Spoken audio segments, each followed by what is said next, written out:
Ó, o que aconteceu com o hamster? O que aconteceu, Giovana? Conte.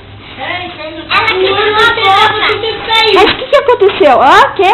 O hamster estava tudo feio, mas as portas estavam fechadas. Fechou a porta, Lê? Daí prendeu a boca do hamster e ela nem viu. Quem não viu? A Giovana. Ah, é? Matou? Quem foi que matou? A Giovana. É tudo a culpa do rato, eu estava tentando sair mesmo. Mas era melhor ele sair, não era? É? Do que morrer. Tadinho do hamster. Me conta uma coisa. Quem que... A Giovana, então, é o mal? O mal o quê? Malvado. Assassina? Assassina. Natália, vem cá. Assassina de bichos bonitinhos.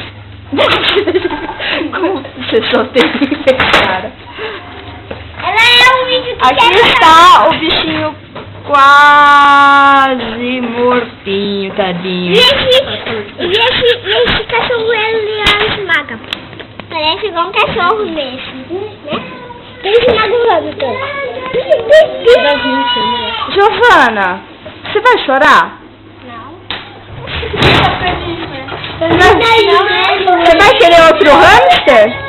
Eu quero outra menina. Você quer também esmagar o outro? Não! Hã? Mas me diz uma coisa, ele tá pra ser enterrado ou ele tá numa cama de hospital? Cama de hospital. E também pra ser enterrado. Ou pra ser...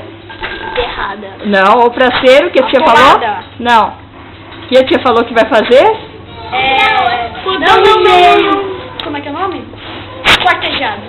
Não, abrir primeiro e tirar tudo que tiver dentro. Você me leva ou não? Lá no Rodrigo Gisele. Rodrigo Bruselli? Mas você volta sozinha? Não, você me leva. Ele tem que sair agora da caderneira. Quem? Ele vai encaixar o Alex agora. Rodrigo Gisele, meu amigo. Tá?